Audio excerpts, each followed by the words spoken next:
Hi, good evening. My name's Steve from Steve's True History and Knowledge channel, and welcome to my presentation on how the Egyptian god and king Atum was changed to Adam in the Bible, part number 2, Consonantal Abjad scripts, how the Hebrews changed the real Almighty to a lowly man. This does have a part 1 that you should watch first, which is in my playlist. I'll save it at the end here. I'll put a end screen for that video. But thank you for joining me. I truly appreciate it, and I'm happy and glad for all those who watch my videos. And I spend a lot of time researching these topics. It's consumed probably the last 10 years of my life. A lot of my free time is spent researching because I'm just fascinated with this, and my goal was to always find out the truth and where did religions come from. And that my conclusion to that question is they come from the early primitive Africans from East Africa, specifically our Western civilization religions of Christianity and Judaism. Okay, so let's get right into the presentation. The name Atum and Adam and the breath of life. In the etymology dictionary, we read that Atmen equals the self or the soul and means the breath of life. Etman with an E also equals breath.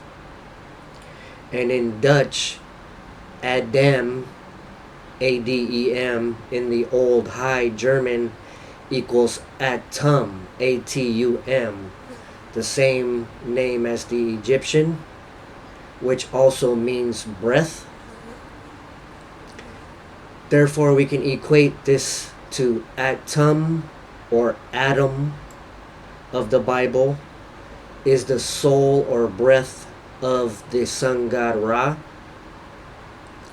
In the Egyptian Book of the Dead, Budge says, reciting chapter L1:5 during a funeral brings the sweet breath of Atem to the dead, and in the Haim to the setting of the sun.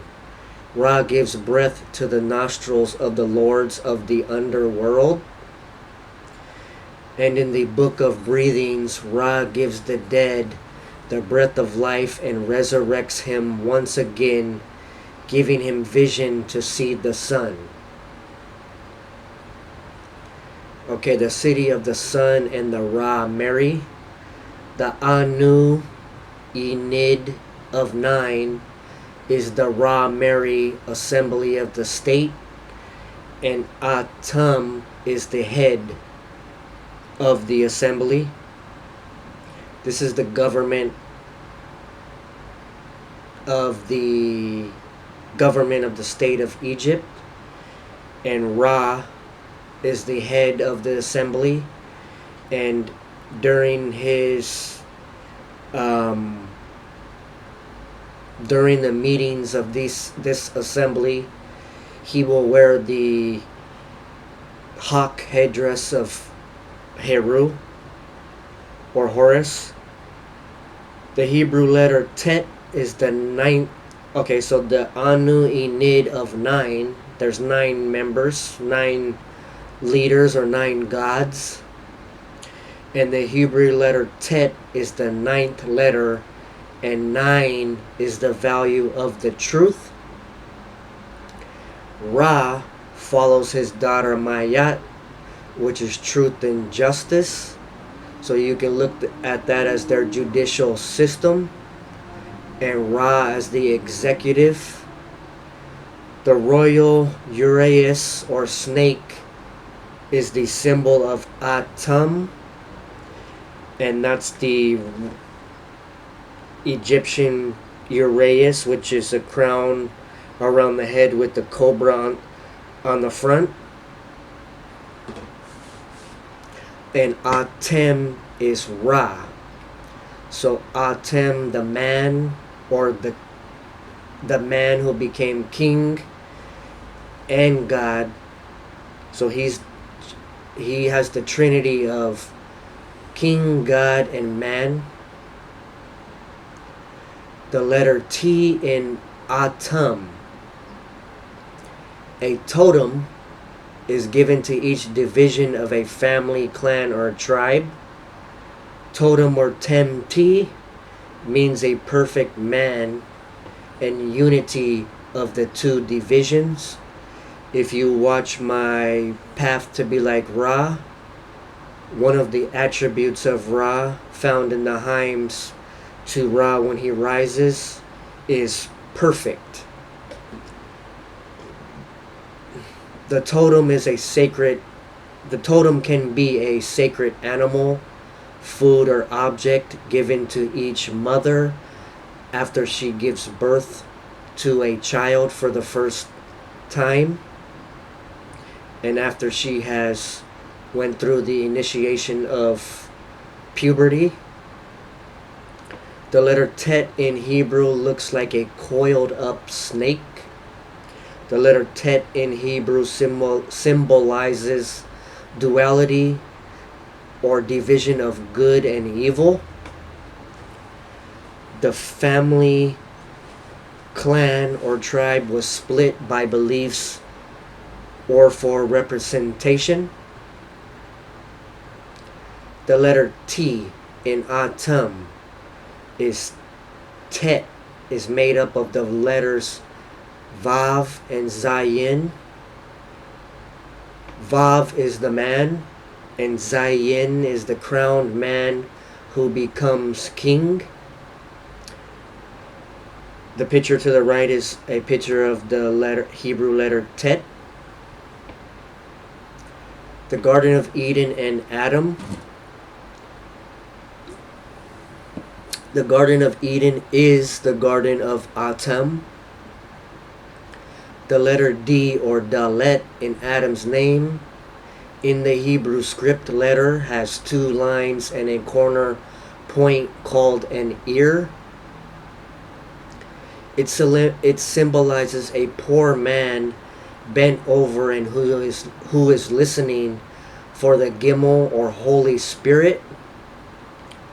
Ra is the only Egyptian god called the Holy Spirit. Therefore, Adam and Eve are listening for Ra in the garden and hear him coming. They recognize the authority of Ra, and it's said that when a man or Vav is bowed down before the king or Zayin, then his soul is subject to the discipline of Ra. So that goes along with the tree of life or good and evil in the Garden of Eden. I have another video on that, and where an Egyptian goddess is in the tree of life and can be symbolized as the serpent, and in the tree of life or in the tree of death. And it says the same thing, that the goddess, if you take a fruit from the tree, from the goddess, if you accept that, then you're giving away your soul, and you can no longer come to earth, and you must be restored. That's the tree of death. You must be restored by eating the fruit of the tree of life. Remember here when we have Za, like in Zion, we know we are talking about the royal cobra or uraeus crown. The letter D in Adam. The Hebrew letter for D is the Dalet. It stands for a poor man or lowliness, a man who does not own anything. Here we see Atum being downgraded from a god and crowned king to a mortal or a poor man in Adam.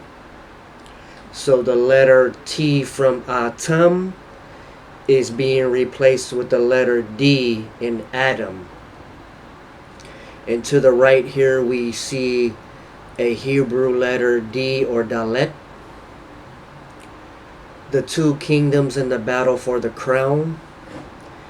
In the names of Atem and Adam, we can see the separation and the union of the two kingdoms of Egypt, both north and south. The Hebrews are telling the story in the Bible, but they are downgrading Ra. This is because the Nakada people of Egypt, the brewers of beer, and the followers of Set never got over Ra crowning Heru as king of Egypt after the unification of all Egypt. Ra's children of rebellion, the Nakada and Set, began to rebel and talk bad about Ra. Set was supposed to be next in line for the throne, so Ra got his son Heru to defeat them.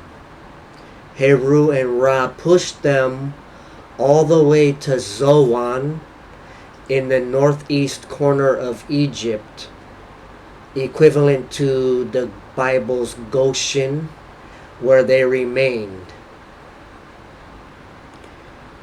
The Garden of Eden is symbolic. The Garden of Eden represents the union of the two tribes of Atem and Nith, of the south and the north kingdoms of Egypt. It is a marriage and a ritual ceremony which includes the coronation of Atem as king and god of all Egypt, the heavens, and the earth. And here to the right we have a picture at El Matareya, Cairo, near or at the original city of the sun, Heliopolis or Anu.